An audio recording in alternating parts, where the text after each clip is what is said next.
دین اسلام میں دو اہم تہوار ہیں جنہیں عید الفطر اور عید الاضحیٰ کہا جاتا ہے۔ دنیا بھر کے تمام مسلمان دو عیدیں مناتے ہیں۔ عید الفطر شوال کی پہلی تاریخ کو منائی جاتی ہے، جو کہ رمضان کا پورا مہینہ گزارنے کے بعد اور رمضان کے پورے روزے رکھنے کے بعد اللہ تعالیٰ کی طرف سے انعام کے طور پر مسلمان مناتے ہیں، اور دوسری عید عید الاضحیٰ ذو الحج کی 10 تاریخ کو منائی جاتی ہے۔ یہ دن ہوتا ہے عظیم قربانی کا، اور اسے حضرت ابراہیم علیہ السلام کی سنت کی یاد میں منایا جاتا ہے۔ مندرجہ ذیل احادیث میں بھی دونوں تہواروں کا تذکرہ کیا گیا ہے، جیسا کہ رسول اکرم صلی اللہ علیہ وسلم نے ارشاد فرمایا ہے، اللہ نے تم کو ان عیدوں کو کافروں کے تہواروں سے بہتر دیا ہے، عید الاضحیٰ اور عید الفطر۔ النسائی 15:15-6۔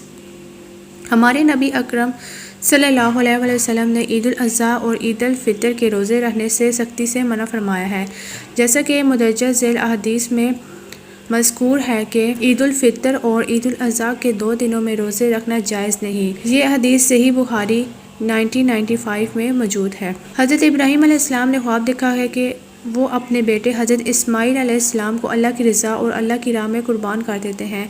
ایک دن اس نے اپنے بیٹے حضرت اسماعیل علیہ السلام کو اس خواب کے بارے میں بتایا تو ان کے بیٹے نے اپنے والد سے کہا کہ تم اللہ کے حکم کی تعمیل کرو۔ جب حضرت ابراہیم علیہ السلام اپنے بیٹے کی قربانی کرنے والے تھے اور جب وہ اپنے بیٹے کی گردن پر چھری چلانے والے تھے تو اللہ تعالیٰ نے ان کو اپنے بیٹے کی بجائے قربانی کے لیے ایک بھیڑ کا بچہ دیا، چنانچہ وہ بھیڑ کا بچہ ذبح کرتے ہیں۔ حضرت ابراہیم علیہ السلام جانتے تھے کہ اللہ تعالیٰ جو ہے وہ ان سے ان کی محبت کا امتحان لے رہے ہیں، اور وہ اپنے پیاروں کے ایمان کا امتحان لیتا ہے، جیسا کہ اللہ تعالیٰ نے قرآن پاک میں ارشاد فرمایا ہے، اور جو شخص اللہ تعالیٰ سے ڈرتا تو وہ اس کے لیے ہر مشکل سے نکلنے کا راستہ بنا دیتا ہے، اور وہ اس ایسے ذرائع سے مہیا کرے گا جس کا وہ تصور بھی نہیں کر سکتا تھا۔ سورۃ الطلاق آیات نمبر 3-2۔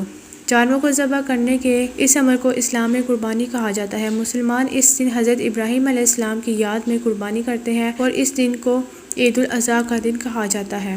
اللہ تعالیٰ نے قرآن مجید کے مندرجہ ذیل الفاظ میں حضرت ابراہیم علیہ السلام کے بارے میں فرمایا ہے، یقیناً ابراہیم ایک نمونہ تھا، خدا کا فرمانبردار، فطرتاً راست باز تھا، اور وہ مشرکوں میں سے نہ تھا، اور وہ ہماری نعمتوں کا شکر گزار کرنے والوں میں سے تھا۔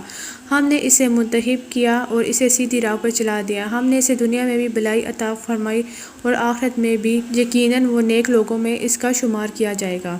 سورۃ النحل آیات نمبر 120-121۔ اس عظیم دن پر تمام مسلمان صبح سویرے غسل کرتے ہیں اور پھر اللہ تعالیٰ کی رحمت حاصل کرنے کے لیے اچھے کپڑے پہنتے ہیں، اور اس کے بعد تمام مسلمان نماز عیدین ادا کرنے کے لیے مسجد میں جاتے ہیں۔ اس کے بعد وہ اللہ کے حکم کی تعمیل کرنے کے لیے ایک جانور قربان کر دیتے ہیں یا پھر ذبح کر دیتے ہیں۔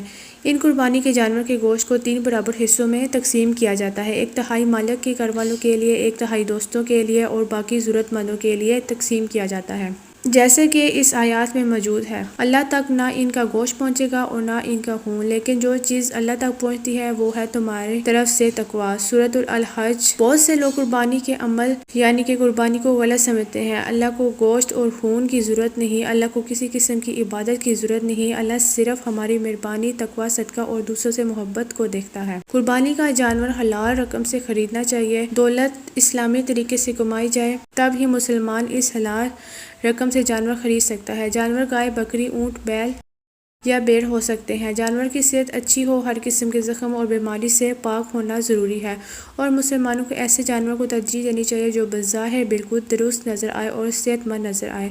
جانور کو ذبح کرنے کے لیے مسلمانوں کو جانور کی مخصوص عمر کا علم ہونا چاہیے، کیونکہ زیادہ یا کم عمر والے جانوروں کی قربانی نہیں ہوتی۔ ویورز، یہ تھی ہماری آج کی ویڈیو جس میں نے آپ کو بتایا کہ ہم عید الاضحیٰ کیوں مناتے ہیں۔ ہم عید الاضحیٰ حضرت ابراہیم علیہ السلام کی قربانی کی یاد میں مناتے ہیں۔ آئی ہوپ آپ کو ہماری آج کی یہ ویڈیو اچھی لگی ہوگی، تو اس طرح کی مزید ویڈیوز دیکھنے کے لیے آپ جلدی سے ہمارے چینل کو لائک اور سبسکرائب کر لیں تاکہ مزید اس طرح کی انفارمیشن آپ کو جلد سے جلد مل سکے۔